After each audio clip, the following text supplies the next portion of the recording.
made of one blood all nations of men. All nations of men. So sa lahat ng mga bansa ng tao, iisa na ang dugo na nananalaytay sa kanila at ito na ay ang dugo ni Jesucristo. So, pansinin po natin to dwell and then habitation. And hath made of one blood all nations of men for to dwell on all the face of the earth. To dwell. Manirahan sa lahat ng lugar ng lupa. And hath determined the times before appointed. So, sino po ang nagdetermine ng mga oras noon para itakda? So, and hath determined the times. So, God determined the times before appointed. So, noon pa ay itinakda na ng Diyos ang mga panahon. At nangyari yung time appointed nung siya'y mabayubay sa krus. Amen?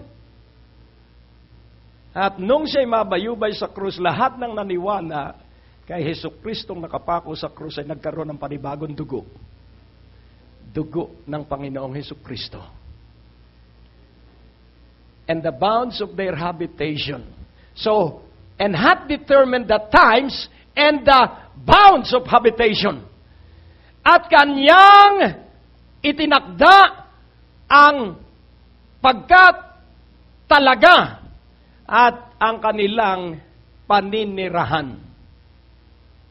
Any place in the earth or on the earth, pwede ka pong manirahan. Why? Because we belong to one family. And we are under one blood. Kaya yung kolesterol sa iyong dugo, lulusawin ng dugo ni Jesucristo. Amen po ba? Kaya nga, hindi ka na matatakot sa iyong pakiramdam. Dahil ang turo ng tao, pag age 60, hihina na ang iyong katawan. I don't believe that baloney. All I believe is the Word of God. Sapagkat ang tao sa Biblia ay nabuhay ng maraming taon dahil sila'y naniniwala sa katotohanan na nasa kasulatan. Normal po na mararamdaman mo yung panghihina. But you have a weapon against that weakness. Amen? Nahihilo ka, you have a weapon against that dizziness. Nakukuha niyo po. Alam mo bang may sandata ka? Ginagamit mo ba yung iyong sandata? Ano ang sandata mo? Ano? Words of God. Meron ka bang words of God? Baka kahit word ay wala. Kaya magkabisa ka, magsaulo ka, magbulay ka ng salita ng Diyos ng paulit-ulit. At magiging kang mapagmahal at hindi mo katatakutan ang kasamaan. Kaya nga sabi ng Diyos, if you will be my fear and my dread, if you will fear me and dread me, if you will fear me and dread me, kung ako lamang ay inyong katatakutan at pangingilabutan, then I will make my sanctuary in the midst of you. Ano po ba ang sanctuary? Sa aming bahay, natatakot kamit nangingilabot sa Diyos, kaya ang sanctuaryo ay nasa aming bahay. You know what sanctuary is? Sanctuary is a place where God lives.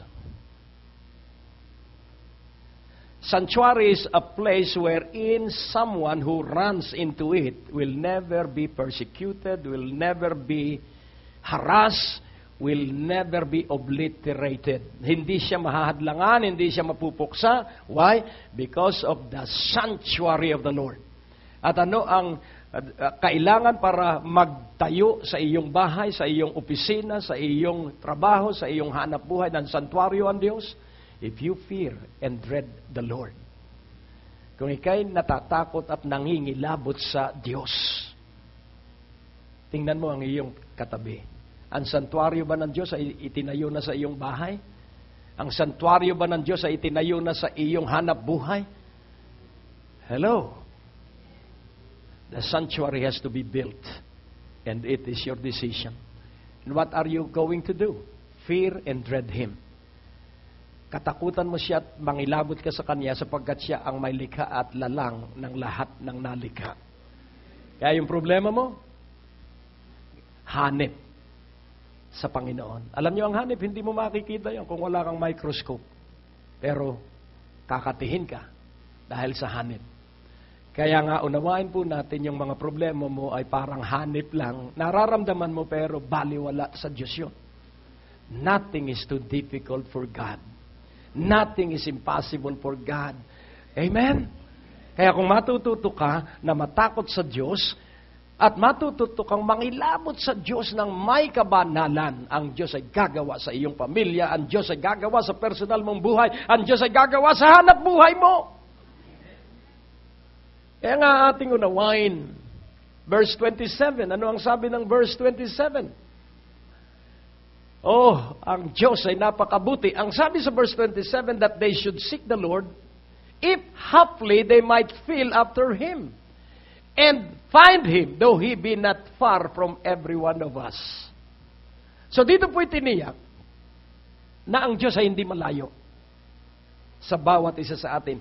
Malapit sa atin ang Diyos at naghihintay siya na siya ay patirahin. So, that they should seek the Lord. Na sila ay hahanapin ng Panginoon. At kung sakali man na hindi pa lubusan yung kanilang pandama sa Panginoon, hindi bali. And find Him. Kahit na bahagya pa lamang ang pagnanais ng isang tao na hanapin siya, masusumpungan niya ang Diyos. Ang mahirap lang namang makita ay yung sinisingil. Pero ang Diyos, hindi po mahirap makita ang Diyos. Amen? Ang mahirap lamang pong makita ay tao, pero ang Diyos napakadaling makita ng Diyos. Amen? Sapagkat siya ay nasa lahat ng dako. Amen?